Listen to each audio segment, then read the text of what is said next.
off the test. It's completely up to you. Is Scarlett, actually, you know what? It wouldn't be bad. I got these 8 people on here. We should use this appropriately. Let me see if I could get them to say some comments. You're on YouTube too. What's that? Said I've got you on YouTube too. Oh. It's so funky. I don't know. For some reason, they have this stuff all as if it's highlighted. Hey, all right. So I have Anne-Marie Cluck, and I see Andrew Albright. Yeah, just do me a favor. Andrea and Dawn and Andrew, can you hear me okay? Tell me if you could hear me. I'm looking at your comments. Anne-Marie Cluck, can you hear me? Gotcha. Finally having major trouble getting. No, please, just, can you just please tell me if you could hear me? No other comments. Andrew Albright, Anne-Marie Cluck, can you hear me? Please don't write things like, hey there. Please don't write good morning, DML. Okay, you're watching, Anne-Marie Cluck. Can you hear me? All right, I'm going to ask somebody else. Mike Greason, can you hear me? We're doing a test. Yes, we can hear you. Thank you, Dawn Caprano. All right, let's tie in Scarlett and see if they could hear Scarlett. We're going to tie in Scarlett and see if you can hear her. Can you guys hear me? Can you hear Scarlett? Can you guys hear me? I'm coming to you from Houston, Texas. We're doing a test here on Facebook. Can you guys hear me? I can, but you did not mention me. Can you hear Scarlett? Please say, yes, we can hear Scarlett. Let me know if you guys can hear me. Again, we're doing a quick little test here, live on Facebook. Can you guys hear me? Don't say, yes, we can hear you, because we don't know who you is. Please say, we can hear Scarlett. Please say, we can hear Dennis. Please be descriptive in your, hear you loud and clear, but we don't know who you is. Can you guys hear me? Scarlett here in Houston, Texas, guys. Can you guys hear me from Houston, Texas? I can see here too, can hear her fine. All right, so Dawn Caprano, you seem to be able to come back to me with good comments. So, okay, so Dawn can do that. So Dawn can hear both Scarlett and she could hear me clearly. All right, so they could see it. You want to try to get in here and see if we could get you too? And we're on YouTube as well. Are we on YouTube, the DML Daily page? we're on the actual on Mark Sutter's. We're on Mark's page. I don't know Mark's. Let me see if he's back. Actually, let me see if he's on the app. I can hear you well on YouTube. I just got that from Mark. All right, just hang in there. Hang in there. Keep it on Skype with Scarlett versus looking at me. She's much more pleasant to look at than my fat mug. Gosh, I'm just sitting here. Talk to them, Scarlett. Tell them how you're doing. Tell them all about your wedding. Go ahead. Keep the people entertained. Yay. I just love talking about my wedding. We're just testing out Skype, guys. This is really cool. Excited about everything that we're putting together right now. But again, running a test on Facebook to make sure that you can see us, you can hear us. So keep us posted on what you can see and what you can hear, where you're tuning in from. Be as descriptive as possible. And all of your responses here, they are extremely helpful to us. So let us know if you can see us, you can hear us, where you're watching, all of that good stuff really helps us out for those of you watching our little test program right now. But there's not much going on over here in Houston other than that it's awesome and I love Texas, so. All right, let's make a call here. You want to try this again on the other Facebook? Can you connect us in? Can you connect us in right now to that page? Yes, but we will lose it here. We'll lose it here? Well, let's see if we can do it on the other page. All right, hold on. Let me tell them what we're going to do, though. Let me tell them what we're going to do. Okay, for the 24 people who were there watching, what we're going to try to do, we think there's either one or two different things that are taking. Oh, look, we even go with the split screen. We're getting really fancy now. All right, so there's one or two things that are going to happen right now. We're going to drop this feed, and we're going to go over to the DML Daily page. That's the big page. And we're going to see if we can't continue the same broadcast and just get as many people as we possibly can. If that doesn't work and that fails and we can't do it, what we're going to do is just going to come back at 1 o'clock on the DML Daily page. So I thank all of you who have given me a sense for that you could hear us perfectly. Thanks so much. We're going to end this now, and we're going to try to go over on the DML Daily page. Hey, could we just do this while we're on, Harlan? What's that? Could we We're going just to keep going, but so we're just going to keep lose going this here. All right, so we're going to lose here. We're going to go over the other way. All right, we're going to the other one. Go on the other page.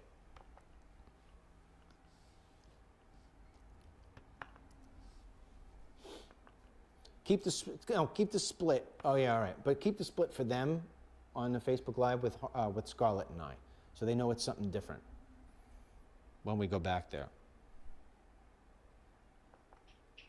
I was able to watch you on the website for about 5:45. The audio was scratchy though. You looked frustrated. You will get worked out. Stay cool and do your thing. All right, we're going live. We're going live on the Facebook. I'm trying, yeah.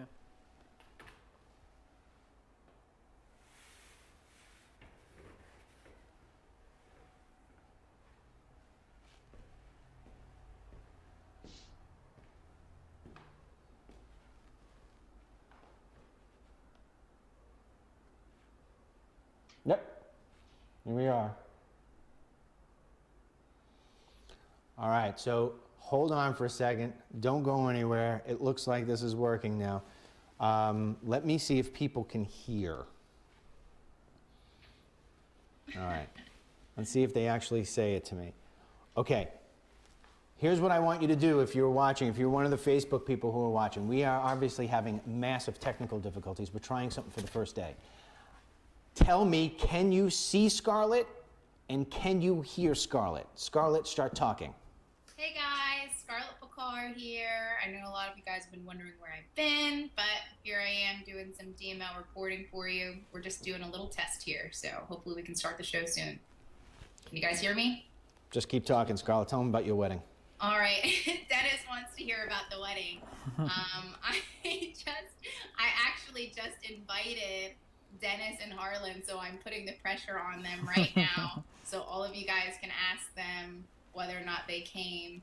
So they just got their invite. I sent it to the studio. Dennis took forever to walk out to the mailbox to go get that invite.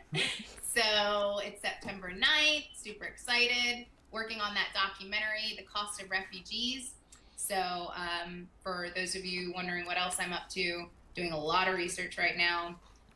But I'm going to be doing these DML reports here on Facebook Live. We've got it going on YouTube. Not actually sure about that, if we still have it going on YouTube or not right now. We do. Okay, great.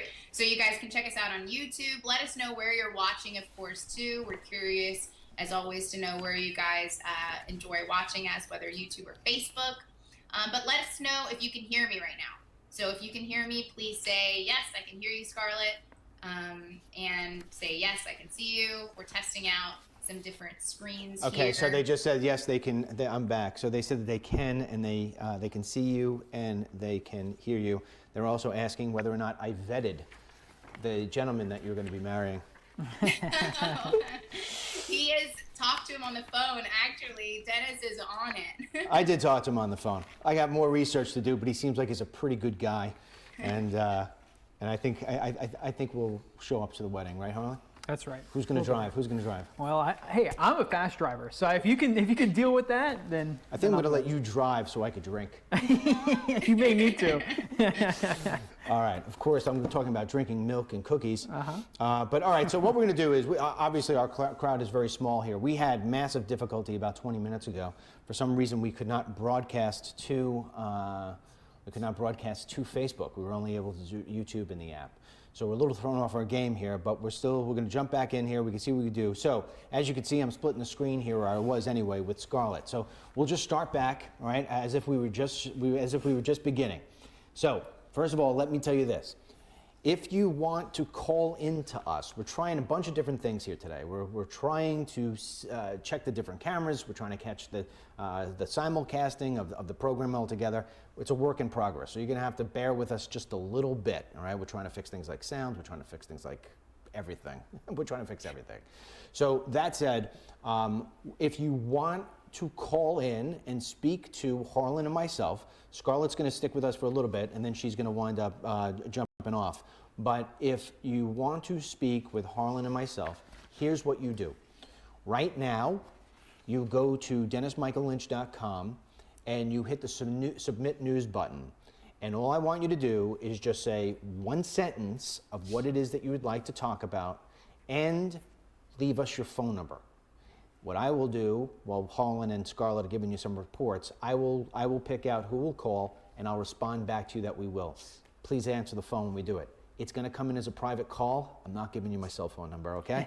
If you want to get my cell phone number, I think it's like on the bathroom wall somewhere on I-95 or something to that degree. For a good time. I walked into a bathroom one time. I said, somebody has the same phone number as me. And I tried calling it, it went to me. So anyway, I don't know who's putting my phone number on I-95. Maybe it was President Barack Hussein Obama. But anyway, whichever way it works. So that's what you're going to do. Now, that being said, aside from just setting you up with the fact that we're going to take in some of your calls, we're going to talk about the immigration problem that's going on right now in Rockville. That has an update. We're going to talk about the stuff that's going on with SCOTUS interviews. We're going to talk about the health care bill, because that's the biggie. And if we have time, we're going to dive in real quick to Nunes and wiretapping. So, that being said, we're going to pretend as if we're starting from the beginning, okay? So just really quick, I will start off telling you last night, although I told you I don't watch Fox News anymore, and one of these days I will reveal it to you. In fact, I tell you what, I'll reveal it to you as why that is on our very first show on April 3rd. That's what we're going to launch, The Truth with Dennis Michael Lynch. That's what we're going to do on 8:30 Eastern Monday. April 3rd is our first real show, all right? And I will reveal to you why I no longer watch Fox News. But I did catch a clip this morning of Tucker Carlson. He was interviewing the lawyer who is trying to defend this 18-year-old man from Guatemala who allegedly raped a 14-year-old with another one of his buddies at a high school in Rockville, Maryland. This lawyer tried the best he possibly could. Tim, you getting this clip ready? I'm giving you all the delays I possibly can. This lawyer tried to make it sound as if the girl could be lying. Tim, play the clip. But first tonight, police say they have ample evidence that the accused illegal immigrants Henry Sanchez Milan and Jose Montano are guilty. There's physical evidence of both a rape and sex assault, yes. Can you see why? And you have said, look, his immigration status is irrelevant. But can you see why people don't think it is irrelevant? Because he was in and out of U.S. custody a bunch of times, federal custody, and then state custody in Maryland, and he was let go. And now he's accused of a violent rape against a child. So if he had been deported, as he should have been legally, you'll concede, we wouldn't be here today. So why is his immigration status irrelevant? It sounds like it's very relevant to me. All right, cut the clip. Come back to me. We'll have to work on that. That's not what I was hoping you would clip. Are we back to me? All right. Anyway, pull Scarlett back up. Obviously, as I told you, this was a test. Part of that test will be making sure we pick the right clips. Anyway, what happened? What happened with? I'm going to get frustrated. Listen, I'm going to warn you now. I am going to be frustrated. I'm on like 2.5 hours sleep, and I'm going to get frustrated, just because that's what it's going to be. The clip we were supposed to show you was the fact that this gentleman said that you have to question basically the word of this 14-year-old girl, despite the fact that the police say that there is clear evidence that this girl was raped. So I'm going to let Scarlett jump in from Houston, Texas, and give you a little bit more information about what's actually going on there. Go ahead, Scarlett. Yeah, so in the clip, in that same clip, but when you extend that version out, you could hear David Moyes, who is the defense attorney of Henry Sanchez, the 18-year-old that's accused of killing or raping that young 14-year-old girl in Maryland. You hear him say that they have to basically look at all different outlets. And as they look at who the suspect is, they also have to look at who the victim was and question both credibility of the victim and of the suspect. And so the argument got heated with Carlson and this defense attorney, because Carlson was questioning him, saying, well, are you going to say that what she is saying is not the truth? Are you accusing her of lying? And he didn't really know how to respond, other than the fact that he's the defense attorney. He's put in a tough situation in general, being that he is the defense attorney to this guy that is causing a lot of controversy across the country, because he, one, is being accused of raping a 14-year-old girl, and two, he is an illegal immigrant.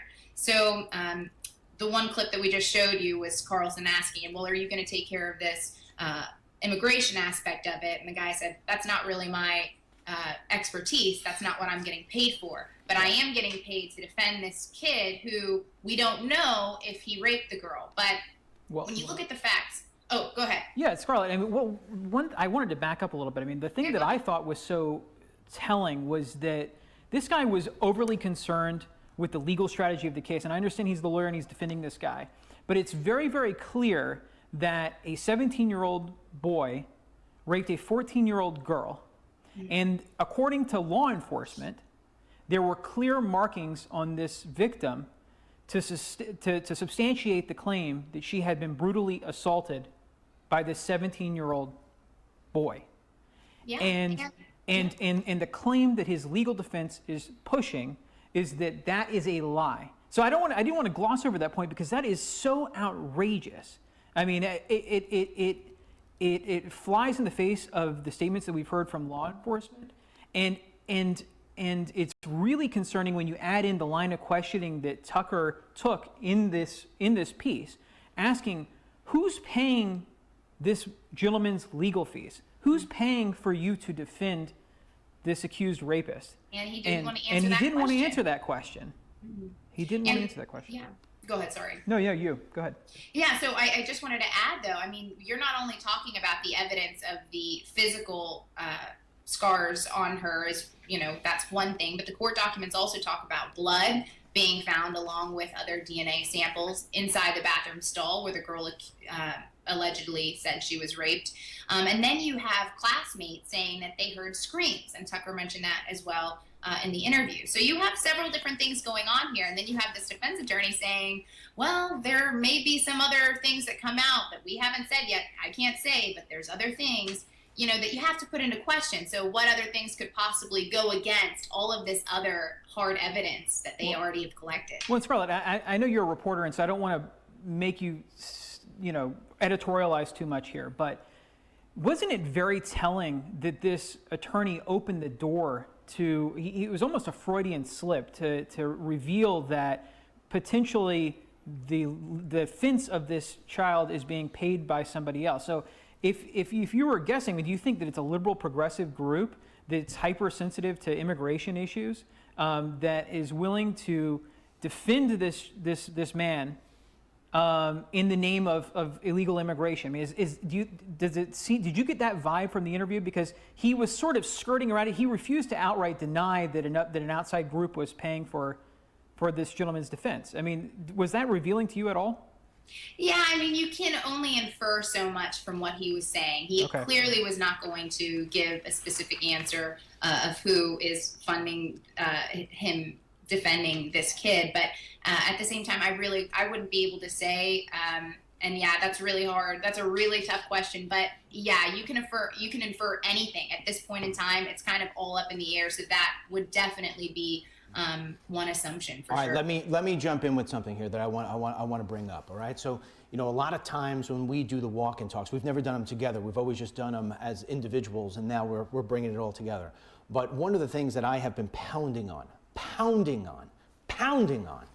is the fact that we need mandatory e-verify, and that we need it absolutely enforced, and we need it enforced in great numbers, and that if these people didn't have jobs, their parents, if they're kids in school, would go home. If these people didn't have jobs, they wouldn't be staying here. They would go home.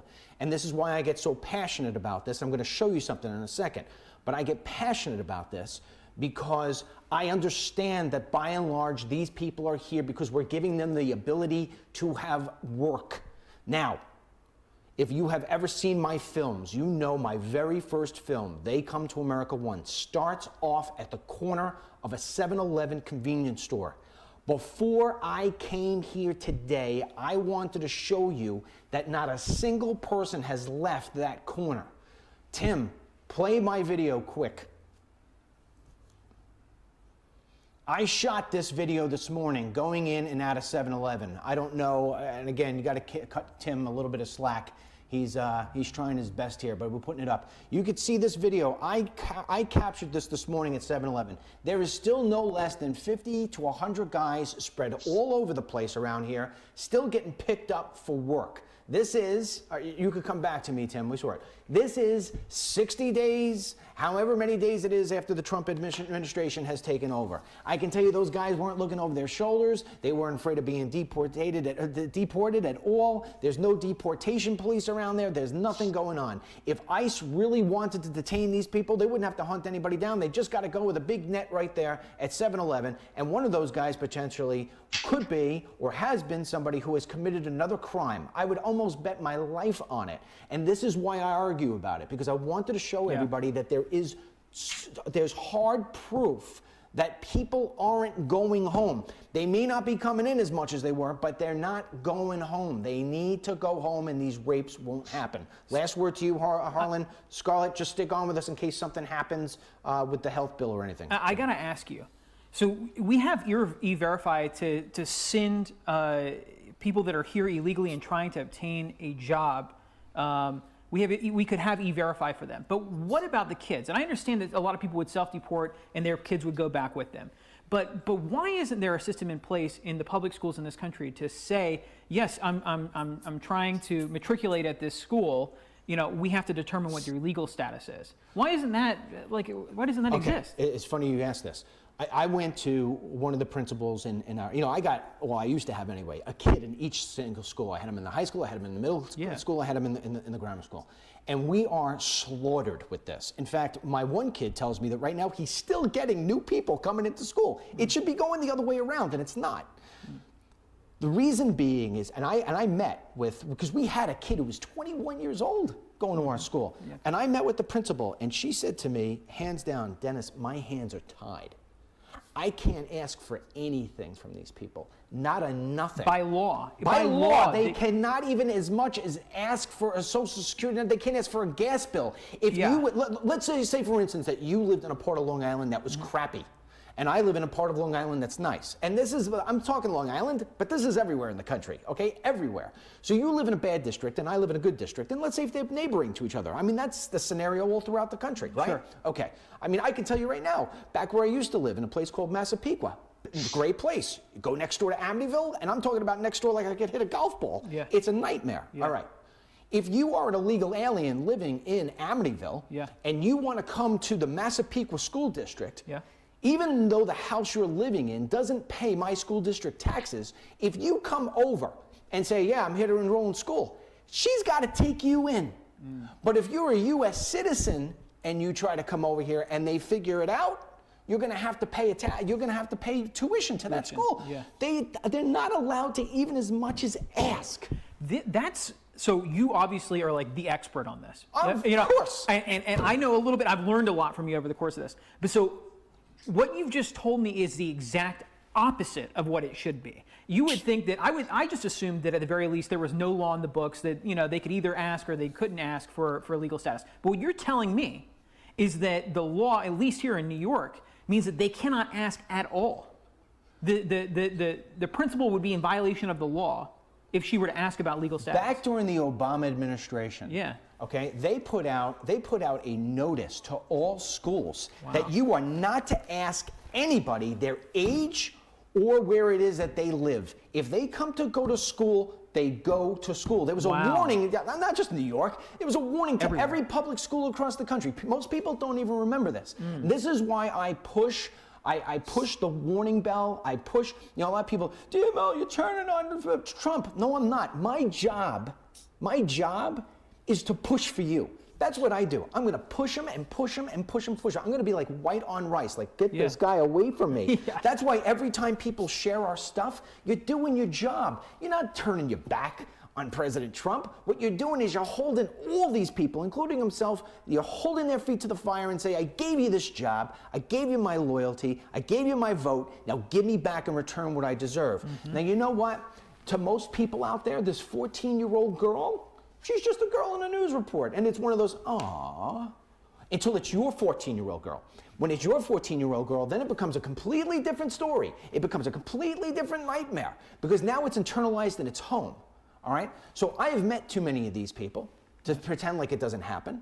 And that's why I talk about the low-hanging fruit. E-Verify, mandatory. Stop, you hold employers accountable.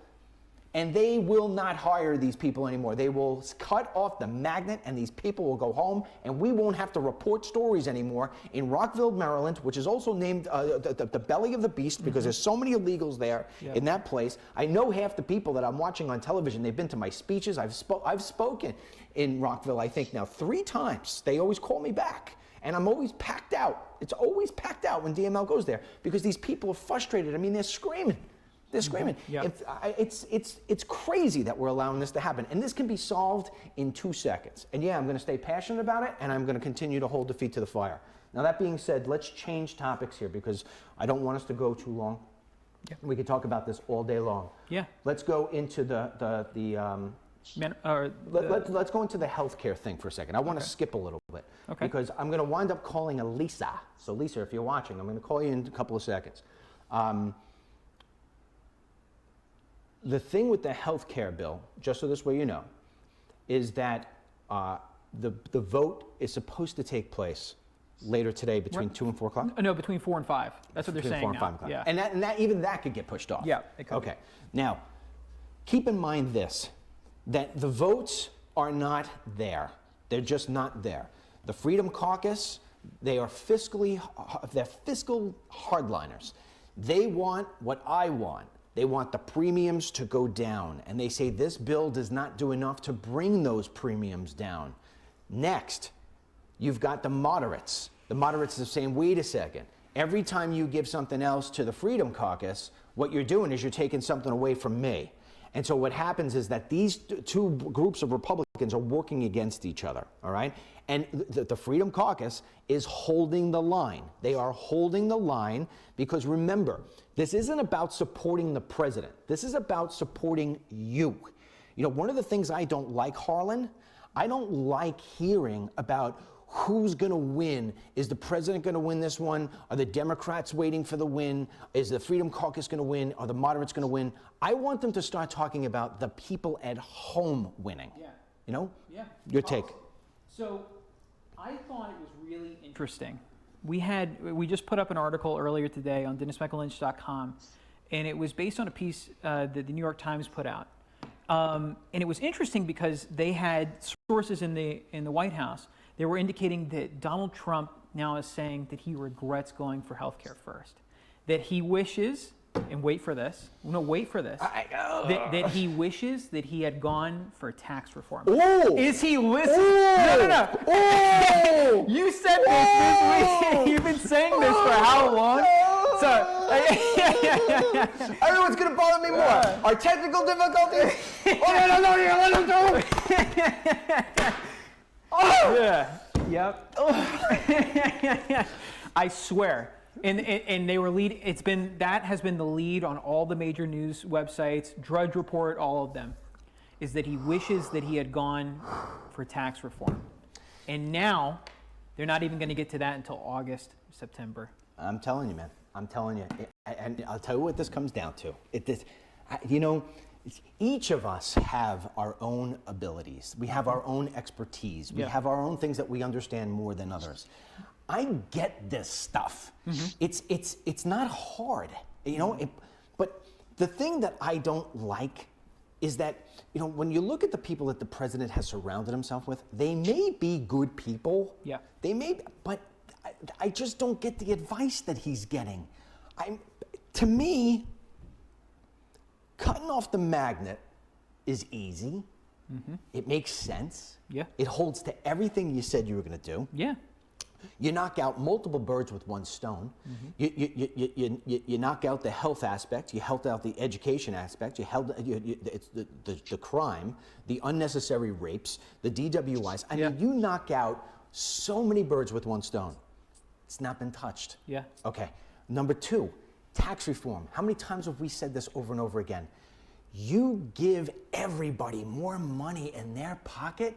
I mean, you and I right now go to the local mall, and we take the money, of course, out of your pocket, not mine, and we start handing people just dollar bills. You think they're going to care whether we're Republicans or Democrats? They're going to say no. He would have had so much there. Yeah. Now, instead, going for this, and I'll tell you what, I'd love this. I mean, to me, Paul Ryan is the smartest guy in the room.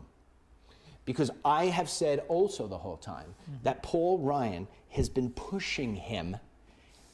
I think he lured him. Yeah. And this is not to say that he's smarter than Trump.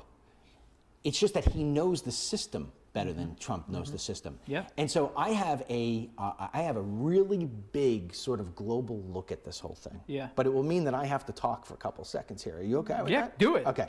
All right. All right. So many people, and it's funny because on Facebook I've lost probably about 2,000 followers. 2,000 followers just said, "Bye, DML. You suck. You're this. You're that." Want me to lie to you? I'm not going to lie to you. You know, you'll be back. That's the way I've always looked at it. The thing here with the president is that he's coming in from a business perspective. He's coming in from what has worked in his life when building a building, when building a golf course, when building a company, when buying a plane.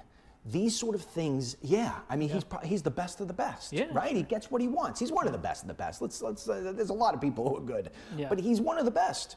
Okay. When you apply that to Washington, D.C., that only works so much. It only works so much because unlike the business boardroom where you have the final say, in this case, he doesn't. Congress and the courts really have a lot of power. Absolutely. Okay.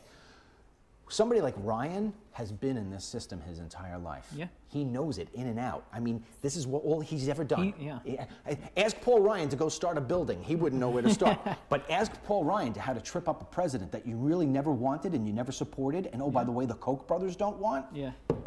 Here's the plan. Yeah. You take a guy who wants to have as many wins as possible, who knows that, hey, listen, we could bang things out for less money and under budget, and we could come in under time and all this other different stuff, and he's going to win this fight. And Paul Ryan's like, come on, you could do it, you could do it, you could do it, you could do it. But meanwhile, Paul Ryan knows all these things, like going to rules committees. He knows all these things, like needing to get certain amount of votes, and when you get this team to join on, this team's going to push away, and you're going to have to start, offering this and offering that and offering and all this other stuff. Trump doesn't know this. He's never been in this. Trump has always been in the sense of, I'm going to write you a check, and when I write you the check, if I want something in return, I'm going to get it in return, right? Yeah, of course, Mr. Trump. Thank you very much. Okay, so Paul Ryan, think about this. Nancy Pelosi told Paul Ryan, Nancy Pelosi yesterday, who I can't stand, who can you stand, but she said something really smart. She said, Donald Trump made a rookie mistake, and he did. So you take somebody like Paul Ryan. You think Paul Ryan's going to make this sort of rookie mistake? How do you make this sort of rookie mistake when you're Paul Ryan? If you've been around, you know what you say to Paul Ryan? You know what you say if it were me, the president, and you being my guy and you've been in D.C., what would you tell me? I don't know, because I think you would tell me to fall on my sword. I would imagine that if Paul Ryan had, let me say it this way, if Paul Ryan had the well-intentions for Donald Trump and his presidency and the American people in heart, and that's what he's really concerned with, he would have said to him, now you understand where I was going with it. I didn't set it up right. He would have said, Mr. President, the best thing we could do right now is to give people money. Let's do the tax reform. I may have lost my speaker. Yeah, would you give him tax reform? Well, am I still on? Yeah, I think we lost Dennis. Throw me on there. So, yeah, I think that he would have probably wanted him to go for tax reform, but that's what I can't understand with Paul Ryan is like, really, what is his play here? Was it to bring Trump down to earth? I mean, potentially, I guess that's it. I mean, he thought that he had a president that had come in, he was insurgent, he had won by promising to take on the Democratic and Republican establishments, something that Paul Ryan was very much an entrenched part of, being the conservative Republican establishment. He's very much part of the swamp that Donald Trump promised to drain. Donald Trump was supposed to get rid of him. Yeah. He's part of the swamp. So instead of getting rid of him, he's embracing him like a son. So you come back and now take... But why? Here's what why? That part, I don't know. I want to get back to that in a second. Okay. But now you're Paul Ryan, and whatever it is, you're in the good graces of the president. He's like, let's get this whole healthcare thing together. Okay, fine. And then he lures him in. Now, you got Pelosi, who's a seasoned veteran just like Ryan. She knows that this is not what you do. She knows that you get all your votes together and you make sure you got all your ducks in a row. You don't in the last second be doing this massive thing that he's been doing. Yeah. It makes him look silly. It makes everything look discombobulated. Yeah. And then Paul Ryan yesterday, when he's supposed to have his meetings with the press, what does he do? Both times, cancels it, doesn't go out, doesn't have his face on camera. So as far as I'm concerned, this was all part of the whole big scheme. If this thing falls down, and likely it would, we're trying to push through a massive sort of thing to, like Obamacare or Trump care. We're trying to pass this through. Nobody even really knows what's inside of it. We're negotiating things back and forth. It doesn't do what it was supposed to do. By design, Paul Ryan's program didn't lower premiums. It was all about how it was going to get paid for, how this whole thing was going to get paid for. Tax incentives versus fines. Now we're coming down here. Now you're seeing the reason why the Freedom Caucus, think about this. Think about how bad this bill is. The Freedom Caucus, right? They are pro-life for the most part. Most of the part you're seeing on there, it's all pro-life people. Under this bill, Planned Parenthood would have to go out and get massive donations in order to be able to continue to do the abortions. Okay? So they were going to get defunded. This is why a guy like, a lot of people always say to me, oh, you got to listen to Jay Sekulow. He says we should pass this. Jay Sekulow with pro-life is like Dennis Michael Lynch when it comes to immigration. He's passionate about it. He's been fighting it his whole career. He says this is the only chance we have to get this defunded. I feel for the guy. I feel for the guy because I'm saying the same thing about E-Verify, right? Jay, I'm not going to say yes to this bill for one item. My premiums aren't going to go down. I want my premiums down. America needs their premiums down, So Paul Ryan didn't do that. He knew what the problems were with Obamacare. So why, I think this was all part of Paul Ryan. Remember that thing we heard him say? I do not support the president, and I will never support the president. And he was being taped, and it was the honesty in his voice. It's probably the only time you'll ever hear that man be honest. All the other times on TV like this. Stiff. I could see him be like, I'm telling you, I'm never supporting this guy. I'm never going to support this guy. Now, why Trump actually went down that path, this is where I don't blame Trump. You ready? You hear me say that? I don't blame Trump. I blame the people around him. He hasn't done enough to get the people that he needs around him. I think he's got policy people who are saying this would be great, and this would be great, and this would be great, and this would be great. But he doesn't have the people around him that he needs around him and able to be able to weave through. I mean, Newt Gingrich. I'm pretty certain Newt Gingrich stands with me on this one. I haven't heard enough out of him, but and like I said, I don't watch Fox anymore, so I don't really hear much about what he's saying. But if you take a look at this, look at the way that they said to President, deal with Ryan and let's push this through. And then look at the way that they had the president do the immigration ban, right? The 7 travel ban. Both of those things were executed terribly. Terribly. Because he's not surrounding himself with the people he needs to surround himself. So who needs to go? Who needs to go? Who needs to go? I don't know if it's a function of who needs to go. I think it's a function of who needs to come in. Because my concern with a lot of these presidents is that they're over-advised.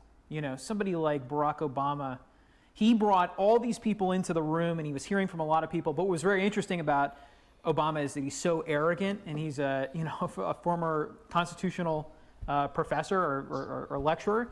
And so he thinks that he's the smartest person in the room, and he never really listened to many of his advisors. But in many ways, he was over-counseled. I worry that Donald could fall for the same trap. I think that there are more and more people. All we're hearing about is more advisors coming into the White House. We saw just this week that Ivanka's moving into the West Wing. And I think that that's a positive change. I'm glad that she's there because I believe she has her father's best interest at heart. Yes, but still, I like go ahead. But, but you also have Kellyanne Conway, you've got Bannon, you've got Priebus, he's surrounded with a lot of people that I'm not so sure are giving him the best advice. I would rather see him have 2 or 3 really close advisors than a dozen people that he's taking a little bit of advice from here and there. I'm trying to call Lisa. Lisa is a health professional. I think she says she's a nurse. Hello? Lisa? All right, hold on one second, okay? Hey, Harlan, when you do this with the phone, do you do it speakerphone? Yeah, just throw it on speaker. Speaker? Me? No, not you. No, I don't do speakerphone. No, Lisa, you're okay. I was talking to Harlan. Okay. So Lisa, let me ask you, you're a nurse? Yes, I am. I've been a nurse for 25 years. Okay, and so what's your take on this whole thing? Well, I think that it would be very helpful if they would actually send out, I know it'd be very difficult to do, but surveys to the people who actually work in the field because we're the ones that are in the trenches, and we're the ones that actually have to deal with all the repercussions and all the regulations and all the rules and all that stuff. And there's so many things that are in place that makes our job taking care of our patients very, very, very difficult. And for a lot of us that are taking care of our patients, our patient care is not directed necessarily according to what their diagnosis is or what their specific needs are. It's directed according to what the insurance pay or what the insurance won't pay. And so you might have somebody that needs a specific medication or a specific procedure, but because of the fact that the insurance won't pay for it, you have to go in there and say, you know, I'm really sorry, but the insurance won't pay for this. We will try this other medicine, we will try this other thing, but I can't guarantee that it's going to work. So we'll have to go through this process where we're going to do this, this, and this, and eventually we might have to go ahead and do that, but they're not going to pay for it unless we do all this other stuff first. Bureaucratic red tape. So when you hear all the different parts of Trump Care or Ryan Care, whatever it is that you want to call it, I mean, do you feel any better about this, or do you think that this bill is just bad? Well, I'm not quite sure because, you know, they're doing it in these three different parts. So how do you define one without knowing what the rest is? Mm-hmm. So you and it just leaves so many things up in the air to where I think that it's more insurance based than it actually is patient care based.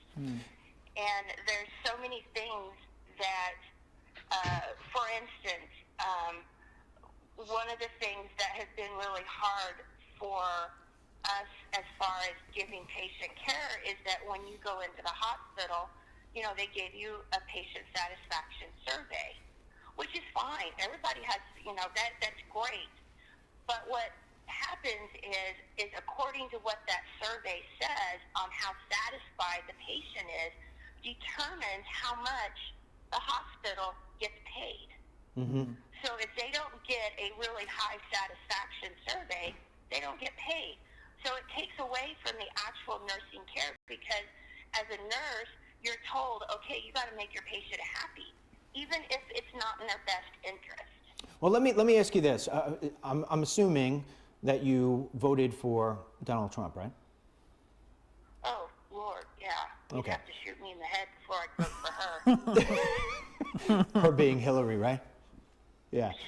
All right. So let me ask you a question, Lisa. I mean, how often would you say you watch you watch our Walk and Talks? I try to watch it every day. It's part of my morning routine. I live on the West Coast, so. Okay. So we've been going back and forth about this debate, and obviously I've been very vocal about not liking the way this is going. I mean, as a person who is a nurse and a person who is obviously concerned about her country and interested in politics and voted for Donald Trump, when you sit back right now, if you could in less than a minute, how do you feel about things right now? And I talk about the Trump presidency. I feel good about it because I feel like the fact that he has our best interest in his best interest is better than what we would have gotten if Hillary had gotten in, because I think that at least he's trying. It might not be it might not work out the way we want, but at least he's trying. I'd rather have somebody that is actually trying than somebody who is more self-serving. Okay. And I think that maybe as far as the health care, I agree with you on the fact that I think it was rushed. I don't think all of the things that are associated with it was really thought out in the way that it needed to be. I think that it was such a signature part of his campaign that he's more focused on sometimes I think he's a little more focused on actually doing it than actually doing it the way it needs to be. Yeah, so I mean, I think what you're saying also is I mean, I know if I were sitting in the room with him, I'd say, listen, I understand why it is and how it is that you want to get so many things done so quickly, but I would prefer I would prefer him to be great at 2 things than really good at 10. And so, you know, Exactly. yeah, and so it'd be good if he were to slow down. Do you agree with that?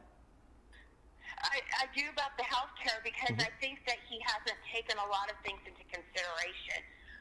A lot of things about the different aspects of healthcare is more than just the insurance, because the insurance, you know, doing the healthcare where it affects the insurance is not going to mean a lot if the people who are using it can't have access to it and can't use it the way they need to. Agreed. Lisa, I want to thank you. I want to thank you so much for calling in. We got to change topics here, and thanks for the support that you give us every single day that you watch. All right. Hey, I'll tell you what. Lisa, I'm going to put you on the spot. Okay. But nice. No, you can.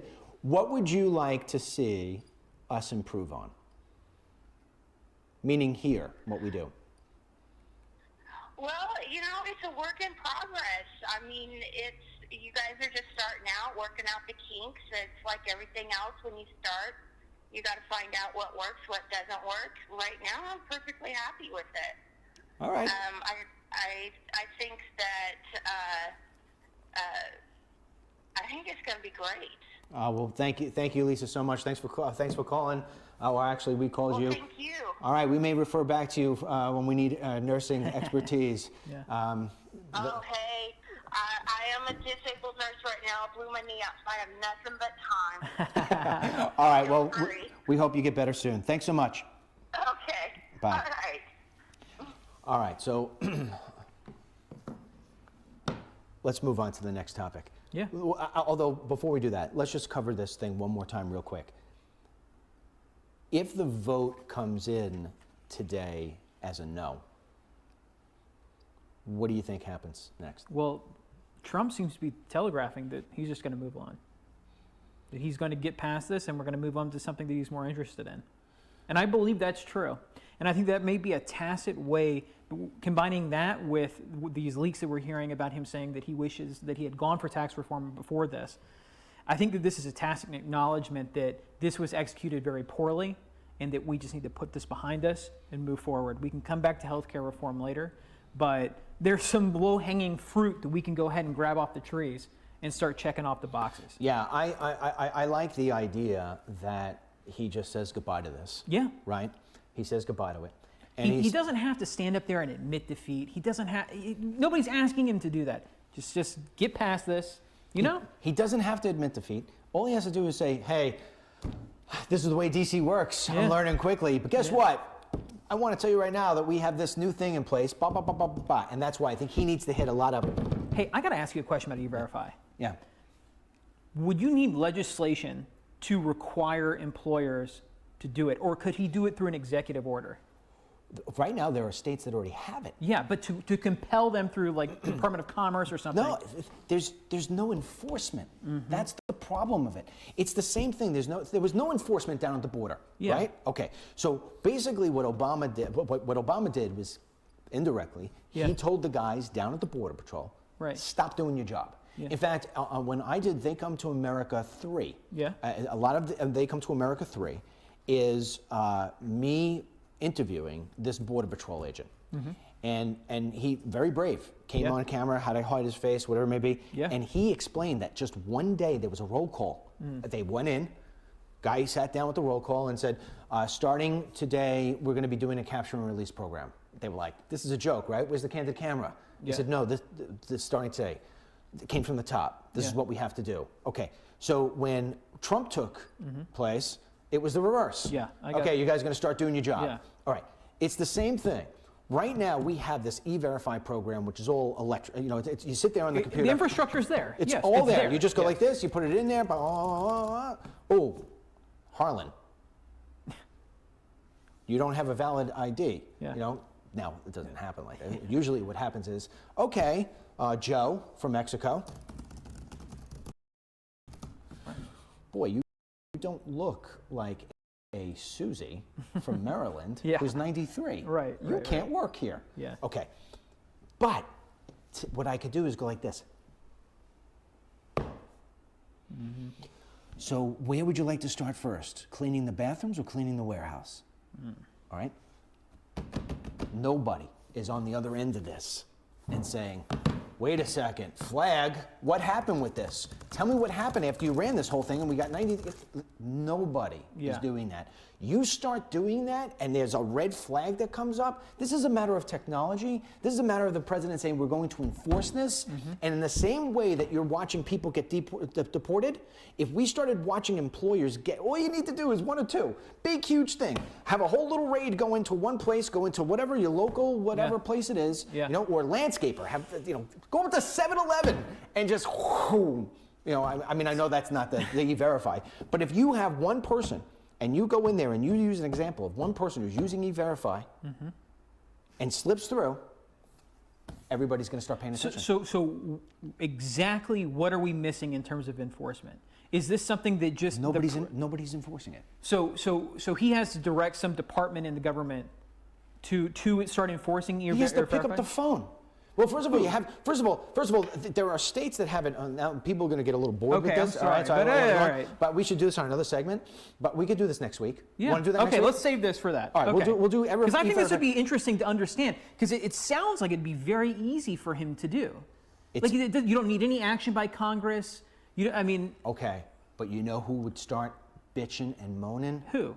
Oh, his rich buddies. The Chamber of Commerce. Yeah. The Chamber of Commerce. Right. Everybody would start hammering down on these Republicans saying, wait a second, you know I need these guys. I wrote you a $12,000 check over the last couple of years when you needed this and this and this and this and this. You know. Okay. All right. But we go into that. Yeah, I think that's a good segment. We'll explain E-Verify. Cool. And you know who I'll get? I will get, we'll get a guest. We'll get a guest come in. We'll have, awesome. What's his face? The INS agent. Okay. Michael Cutler. I think it would be really interesting. Yeah, no, we'd have it good. All right, so let's go over the SCOTUS thing real quick. Okay, yeah. Why don't you explain to them? I got to get myself a drink. Why don't you explain to them real quick about what's happening with the filibuster and la-di-da-di-da-di. Yeah, so as you guys have probably seen, we've been talking a lot about it on DennisMichaelLynch.com. Am I up? Go to Harlan. Yeah, so as you guys have seen, I've on DennisMichaelLynch.com, the Senate hearings on Supreme Court nominee Neil Gorsuch ended yesterday, Thursday. On a confrontational note, the body's top Democrat vowed that a filibuster would complicate Gorsuch's expected confirmation. What this pretty much means at this time, in real terms, is that Chuck Schumer, the leader of the Democrats in the Senate, has recognized that Neil Gorsuch will be the next Supreme Court justice, confirmed by the Senate. It's inevitable. It's going to happen. What they're going to do now is they're trying to delay it. So Senate Minority Leader Chuck Schumer said that he will vote no on Trump's nominee and asked other Democrats to join him in blocking an up or down vote on Gorsuch. So what they're trying to do at this stage is they don't want to have, hey, Dennis, your mic's on. You can hear him getting a drink. So, so they're asking him to block an up or down vote on Gorsuch. So the way that they'll do that is actually through a filibuster. Under Senate rules, 60 votes are required to overcome an obstacle like a filibuster. That's called cloture. The longest filibuster in history was by Strom Thurmond, who's a former senator from South Carolina, my home state. And he stood up for 24 hours and 18 minutes. It's under Rule 22. You need at least 60 senators. Republicans currently only have 52 senators. So you would need some Democrats to either step aside or get in line with them to get the cloture. So that's the situation that we're dealing with. I mean, in large part, this is just a recognition by the Democrats that their path forward on stopping him is very, very narrow, if not non-existent. What I think was so telling is that they didn't put up much of a fight, Dennis, on Gorsuch. I expected them to try to drag this guy through the mud, so the typical character assassination that we see them do. But I think they largely gave him a pass, and they've got to put on a show with this filibuster. You'll see people like Elizabeth Warren and Chuck Schumer stand up there and rail against Gorsuch. But at the end of the day, this guy is going to be confirmed. He's going to be in the Supreme Court. They're making a show to raise money, and they're making a show so that their core constituencies back home aren't mad at them. See, I think that's what this is. And I think there's more to it than that. Really? Okay. Yeah. Can you? Am my microphone back on? Yeah. Yeah, you sound good. Talking about raw television. Yeah. We're authentic. Yeah.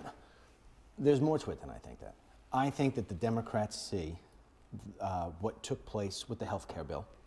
I think, look, when you look at the timing in this, had the health care bill seemed to have passed with no problem whatsoever, Right. I don't think you would have gotten this. I think the Democrats would say, let's pick a different fight at another time, right?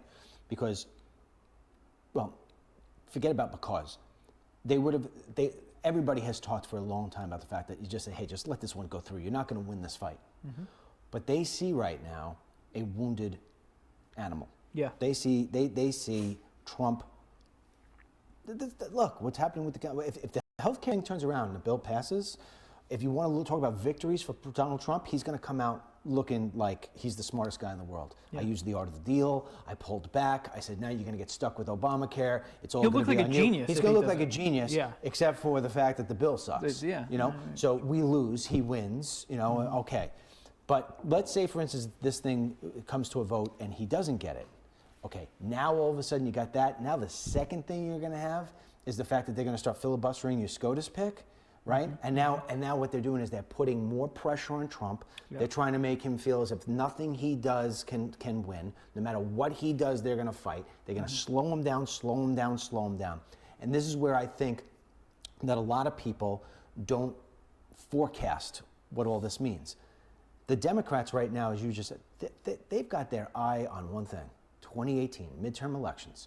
We have to make sure that we get more seats in there. We've got to get this back, and they're going to have the media on their side.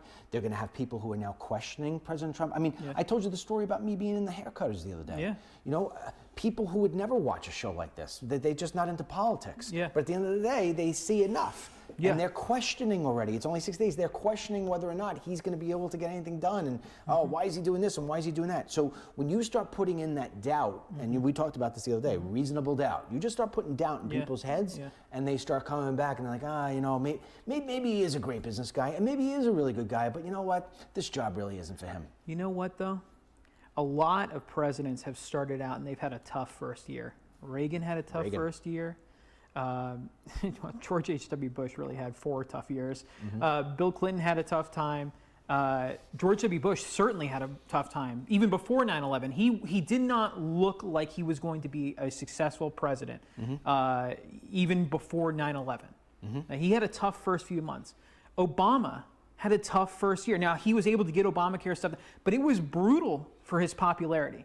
So you're totally right, but I'm looking long term, and I'm not precluding him from rebounding, you know, at this point. I think it's early days. He's getting his bearings, but they've got to work out these personnel issues in the White House. Between the leaks and the bad advice that he's getting and the poor execution between the first executive order on the travel ban and this healthcare, the machine's not working right. It's not working right. But here's the thing and this is why I was answering an email this morning in that segment I always do where I answer the emails.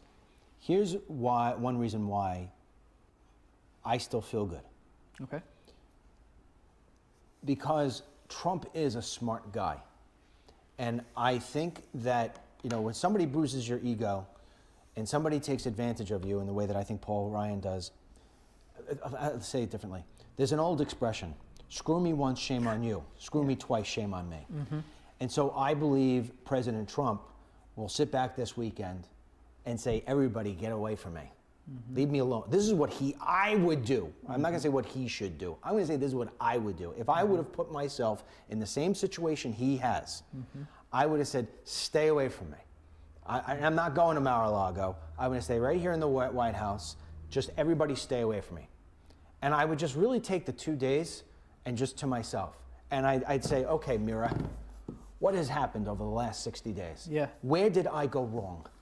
And I think he will adjust things. I'm hoping. This is what I would do. I would adjust things. And I would say, I am not going to allow that to happen to me again. Now, the good news is that so many things have happened in 60 days. Yeah. It's only 60 days. Yeah. And I would come back. If he would make a phone call to me, I would say to him, best way to get past this is to start go boom, boom, boom, boom, boom, boom, boom, boom, boom, boom, boom, boom. Do things that you could do on your own. Do things that are very quickly. Yeah. Do things that are quick. Get things out there. Get the things out there. And don't send a single tweet. I don't want to hear fake news. I don't want to hear anything. Just change it all over. Quick little things. And people will forget about this. Yeah. Then come back and say, I've given it long thought. And what we're going to do is we're going to start taking away Obamacare like we were supposed to. We're going to go to the drawing board. It's failing. We'll get to it. We're going to get to it. The one thing that he's done in his negotiations and said, you're done. Now you're stuck with Obamacare. Yeah. Nobody wants to hear that. I'm stuck with Obamacare. He may be using that as a tactic, but he's got to come out and change that tune immediately when this is all done. Well, and let's also make it clear that even if he were to have an upset today and this passes the House, it's still got to go through the Senate, and they're going to come up with something very different, and then we're going to have to reconcile here. And today, even if it were successful, this wouldn't be the end of it. I said it the other day. Yep. I say it to you again today. Best thing he can do is walk away from this. This might be like a blessing in disguise. Yeah. It really might. What? Harlan's mic's cut? Okay. Might be your battery. Take it off of me. All right. I was going to give another phone call to somebody. Do you have enough time to get new batteries? Yeah. All right. All right, so I'll tell you what. I'm going to make another phone call here. I don't remember the name, but the person wanted to talk about the whistleblower. So we'll change topics as Harlan is getting battery changed. So you can see that we're going through all of our little growing pains here. Sort of like the president. 840-786. All right. Let's see who we got. Give me a second. I have no idea how many people are still on Facebook. My battery went dead on my laptop. You still got a good number, 2,200? All right. But, hey, how are you? Hold on one second. Hey, Tim, is there any way you could change these comments instead of me reading the comments on YouTube? I see the comments that we have from Facebook. It says that only 227 people are live right now. It's missing a number. The number's at the bottom. Oh, okay. All right. Hey, how are you? What's your name? Deborah. Hey, Deborah. Hold on one second, okay? I'm going to put you on speakerphone. All right. All right, Deborah, say hello. Hello. All right. Deborah, you are you're live with us, and you wanted to say something about the whistleblower stuff that's going on? Yes. I recently on Facebook seen a live, I can't remember the guy's name, but he was saying that the whistleblower went to the committee that Trey Gowdy is on in 2014 and tried and gave every one of them copies of what he had. He went to Senator Grassley. He went to Noonan's office. Noonan would not speak with him. His lawyers, Noonan lawyers, spoke with him. And they buried this for 2 years. Now, I do not know if this is true or not, but I would like for you to check this out and see what's going on. I do not trust Comey. I do not trust any of them in the top officials that in the FBI, CIA, SA. Okay. All right, Deborah, thanks a lot. We'll comment on this now. Thanks so much. All right. So, see, now, I think there is a bigger issue than what she brings up. That from Barack Hussein Obama now into what it is that they're trying to do to Trump. Yeah. In trying to damage Trump, what they really have done, sometimes you gotta worry about what you wish for. Mm-hmm. What they've really done is they've created situations where the American people do not trust anybody anymore, including our intelligence agencies. The media, even with the military now, the media has had this campaign to smear soldiers, with this nude scandal. Apparently they're trading nudes around. But the way that the media covers something like that seems to disparage many more soldiers than would be implicated in something like this. So there are efforts to undermine, the intelligence community, our faith in the media, our faith in the military, our faith in elected leaders in Washington, even people like us, that are upstarts and trying to do something new. They label us as fake news. So yeah, I mean, this is a problem. People don't know who to trust anymore. Even when you might be we are ruthless in trying to maintain the truth and to show edits and footnotes so that you know exactly where we're getting our sources from. But there's this effort, and I'm not sure who's at the root of it. Maybe it's just something that's happening organically in society, or maybe it's both sides playing off of each other, knowing that this is a weakness. But it's concerning because people don't know who to go to. They're coming to people like us for some truth and honesty, but they're receiving all kinds of messaging that points them in a different direction as well. So I don't know how to combat this. Well, I'll tell you, one of the things that was out, what we put on DennisMichaelLynch.com today, was the fact that Facebook now has its new live fake news checker. So from what I understand, this now turns out to be a system where if you see something that you think is fake, you click it. And then if a lot of other people start clicking it and it starts to pick up some bankroll, if you will, then what happens is that Facebook then dumps it off onto one of their partners, who, by the way, is just a long list of all liberal-leaning sites, which to me is very, very concerning. Yeah. And that's why one of the things we're doing with DMLdaily is maybe we could wind up being one of the fact checkers that they have. We should, let me just explain this. Hold your thought. Let me explain. I want to explain something to you very quickly. And we'll get back to this in a second. But I know I'll forget this at the end, and I don't want to forget it. What's going to wind up happening over the next 10 to 14 days is very, very significant. And so I have to remember to say this every single day, because I remember some people come in today, they won't be around tomorrow, etc. We are launching a brand new website called DMLdaily.com, all right? That website is going to be everything to you as far as I'm concerned when it comes to connecting to us and connecting to what's being put out there.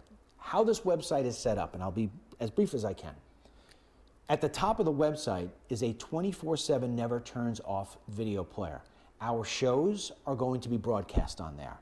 Other shows that from other places, we're going to be bringing them in constantly. Films, everything, it's just constantly going to be there.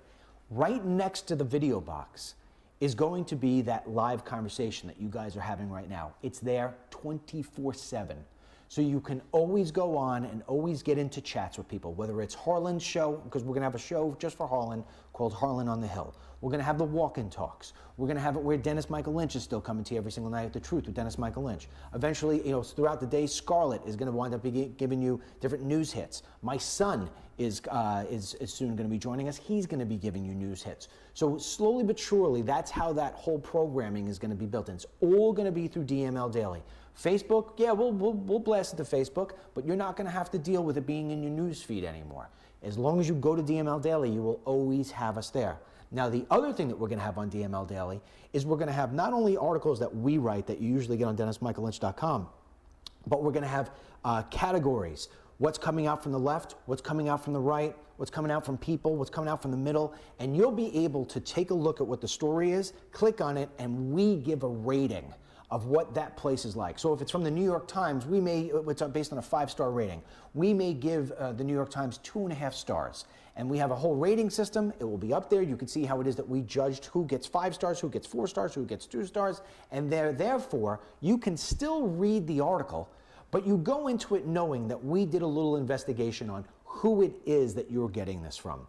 With Facebook, going back to what you were going to say now, Harlan, with Facebook, so what happens is that eventually Facebook says, oh, okay, there's been a lot of people who've clicked this. Let's send it to ABC News. Or let's send it, I think Washington Post is on there too. Let's send it to Washington Post of all people. Let's send it to Snopes.com or PolitiFact or whatever it may be. They will then get it. They will then turn around and assess whether or not it's fake news or not. They'll give that information back to Facebook, and then Facebook will tag that link. So therefore, let's say, for instance, you got Debbie. Debbie turns around, who just called in. We put up something about that. She tries to share it, and it has been marked as fake news. She will get a warning that says, are you sure that you want to share this? This has been marked as fake news. And so then she gets to decide whether she wants to continue to share it or not. Now, that being said, how would it have been marked if we did an article last week or 2 weeks ago, whenever it is that the president put out his tweet, President Barack Hussein Obama accused of wiretapping President Trump. So we put that out. That's an accusation. That's real news, right? Yeah. There's nothing fake about it. But what happens now with Nunes saying the fact that, yes, there is evidence that there's something has gone on, and we write that, and the left comes in and bombards our link?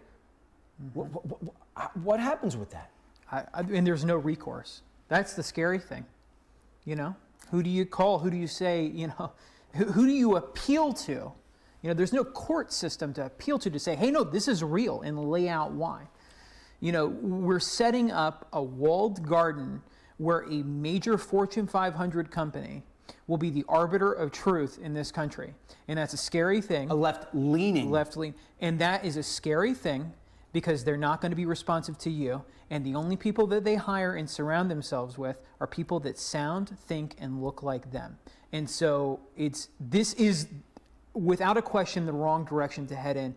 And if it were a conservative-leaning Fortune 500 company that was trying to do the same thing, Democrats would be up in arms, screaming, 1984, this is the end of the world. What the hell is going on? You know, the kind of hysteria that they've been directing towards Trump is appropriate given this potential for censorship that Facebook's trying to impose on us. I believe, and it may not be intended, but I believe that Facebook is trying to tell you that you're stupid. I really do. That you are not smart enough to determine what it is that you can and cannot believe. Look at what Deborah said to us, right? What did she say? She said, I read something and it said that, 2 years ago and this whole story and whatever it may be, and I did not purposely ask her where she got it from, because I am not going to, and Deborah, I love you for calling, but I am not going to spend my time chasing some other guy or gal's story. I'm not going to do that. We're not in that business. No. We're in the business of telling you what we know. We have two things here. We give you stories, which we have confirmed. We've made a mistake once or twice. So has everybody. We did a mistake. We had a mistake the other day. Where a major news publication came out and reported something, and we said, hey, this person is reporting this. And then they came back and said, oh, it was a mistake. Okay. But aside from that, 99.99% of what it is we're reporting all comes with some sort of backing that we got it from somewhere, that we've double checked it. In some cases, we've triple checked it. If it's if we're accusing somebody of something, we triple check it. I'm not going to start getting into these other opinion pieces from other people. We also give you our opinions, our insights. You're supposed to take the opinions and take the facts that we've laid out, put them together, and make your own determination. We're not going to chase down what somebody else's opinion piece is on whether somebody else did something 2 years ago, whatever. We're going to look at the now, all right? With Facebook, they're saying to you, are you sure you want to do this? Are you sure you want to eat that cake? Are you sure you're going to want to have that steak? Hey, wait a second. Wait until, don't drive over the speed limit, or you're driving too slow. I mean, they're basically controlling your lives. People send me screenshots all the time from Facebook. I got one the other day, a privacy. You know that people can see when you share and comment on Dennis Michael Lynch's page, right? Oh yeah. They sent me the screenshot right from Facebook. It's just I don't get it. I just do not get it, and it's a shame. And ultimately, I think it's going to backfire on them. It is. I think it's going to backfire on them. Well, and here, if you're a shareholder, do you care about politics? If you're interested in the bottom line, all you care about is the financial health and stability, money. And so they are doing their shareholders a disservice by becoming political champions for the left. And let's not mince words. That's what's happening when a major Fortune 500 company makes itself, they elect themselves to be the gatekeepers of the truth. Yeah. And that is scary, and it will backfire because people are going to pick up and leave, whether it's users or publishers or whoever else. It's going to happen. Even if they don't leave Facebook completely, they'll stop sending money. Diversify. I mean, yeah, I'll tell you right now, what we have 2 weeks ago, you know, Harlan and I sitting here, you know, the plan that we have here, we're going to end up on this. We're going to wind up. We have so much stuff that we have to do. Don't leave me yet, because a lot of stuff we have to tell you right now. But I mean, you know, we have sat down and figured out our budget. You know, what's our budget? What can we do? How can we build this? Where are we going to build this? We wanted to put a significant amount of money into Facebook. We wanted to give Facebook, in this year, in the next 12 months, we wanted to give them $250,000 on advertising. Basically, the fact that we were building around Facebook Live. We were treated, seriously, like we had stolen their child's, you know, I don't know, toy. Yeah. Like we had shot their dog. Like we had done something bad. We're like, wait a second, we want to give you $250,000. You know, it was nothing. They didn't care. They didn't care at all. We didn't get anything. So we sat back and said, you know what? Every time we have a problem with Facebook, you know, we can't even get somebody to give, we can't get a rep. We want to spend $250,000, they won't give us a rep. I don't understand it. So as a shareholder, if I were a shareholder, if I was sitting there, I'd be very concerned about that sort of thing long term. I bet you a lot of people don't know on the street, don't know that this is happening on the underbelly. Sooner or later, it's going to come up. And the people are going to pull back the money. You know what? How much I spend on Facebook now? Zero. Zero. Now, would I ever go back to spend on Facebook? Absolutely. I'd love to. I'd love to work with them. I'd love to be partners with them. I'd love to do everything we possibly can. You know, but you got to be treated. You got to be treated like a human being. You got to be treated like, you know, I'm not a robot. You know, and same thing with these people. You got to treat it right. You're not going to do it. We'll go somewhere else. Eventually, people will figure it out. We'll figure it out. There'll be something else. I don't know how long it takes, but there will be something else that people will use. Trust me. You know, nobody is permanently in their spot forever. You know what it would be like? It'd be like if you owned a pharmacy or you owned like a little corner shop, and I came to you and you're the owner and you're running the place, and I said, hey, you know, where's the ibuprofen? And they said, here's a map, go figure it out. That's kind of how we've been treated by Facebook. It's like, leave us alone. Go figure it out yourself. We've actually even been treated like, why don't you go down the block and buy it from somewhere else? Yeah. I mean, it was it's that bad. Yeah, why don't you go do that somewhere else? Like, almost to the point of like, there's nobody else. You're wrong. You're right. Everybody's replaced. Everybody is replaceable. Everybody.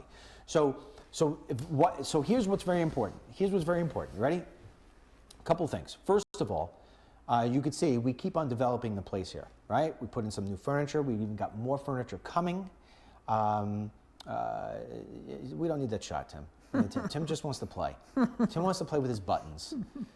Yeah, Tim, can you point the camera at yourself? Yeah, you can. He's got a setup. Show him where you are. Look at Tim. We programmed. We put Tim in the kitchen. Where is he? That's not Tim. Get it, Tim. Show yourself, Tim. There you go. There you go. All right, Tim. Now go back. All right. So see. So anyway, Tim got his 15 minutes. So anyway, you know, we keep on building and building and building and building. So you see, we got new furniture, we got even more stuff coming in. I mean, I'm sitting on a kitchen. I'm sitting on a kitchen table, chair right now. I mean, it's just, you know, this. Tell them about the bird. Oh yeah, we want to tell you. Can you get the bird? Can you get the bird? Yeah, pan down to the bird if you can. Get the bird.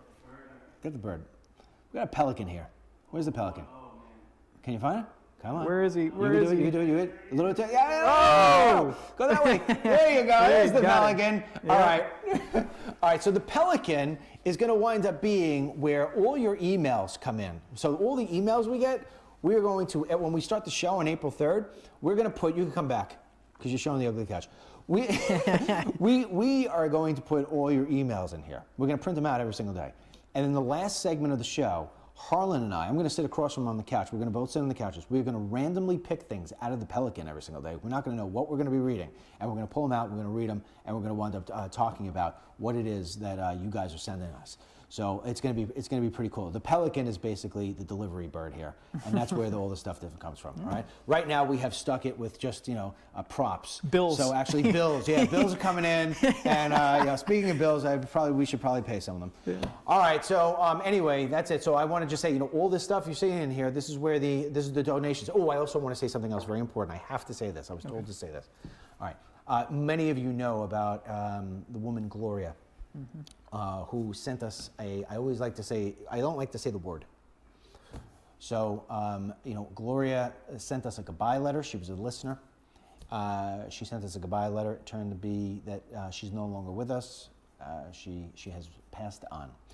And before she left, she had sent me her life savings, which I think was $871, according to her. She had said that she had saved this little money. She wanted to escape from a situation she was in, and she sent me her $871.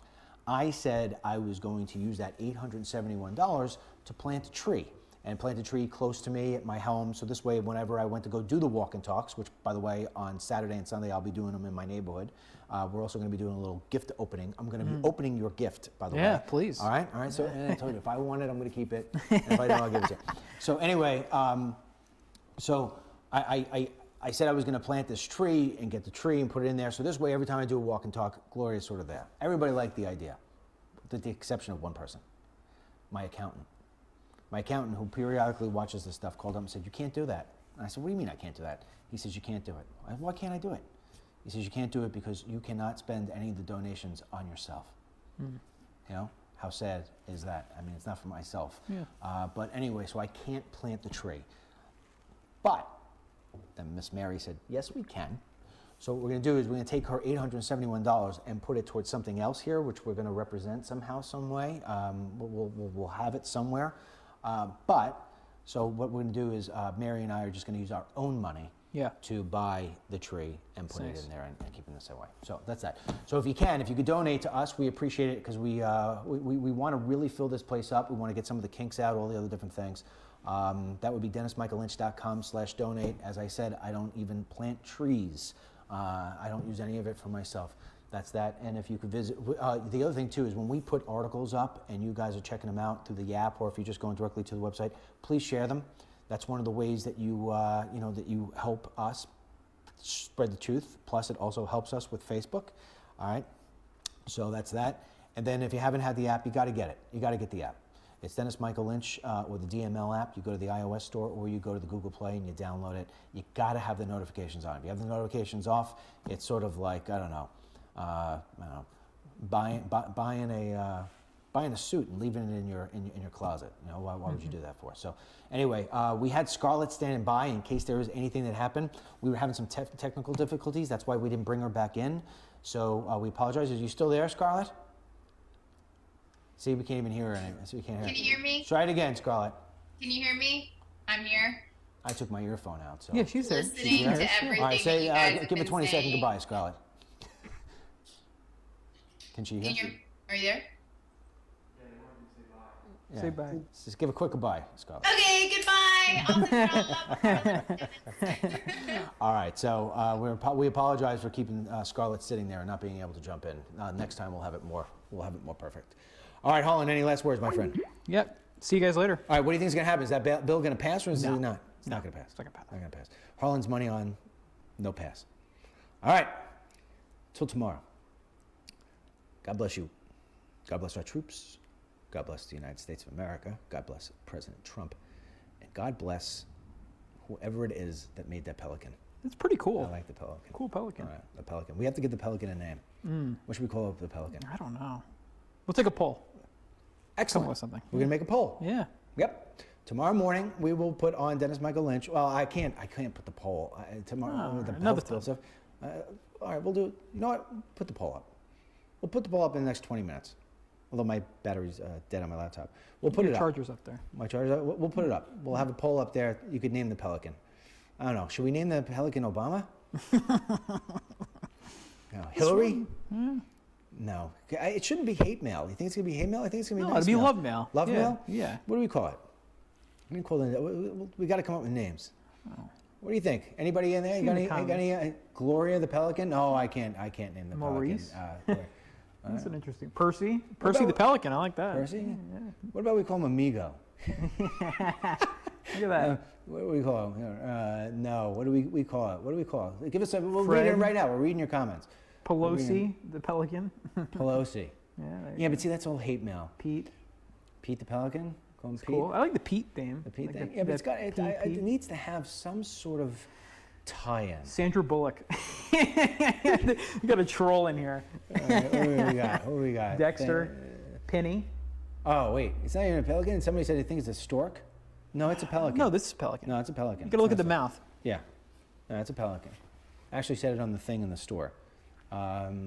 Anybody else? Mike the Male Pelican. We'll come Lovey. up with something. Bigly. Bigly. Bigly All the right, what else Pelican. we have? All right, well, listen, we have to go back to Sure. work. All right. What we've been on? We've been on for an hour and 20 minutes. My goodness. This is an extended version. Yeah. All right. See you tomorrow. Adios.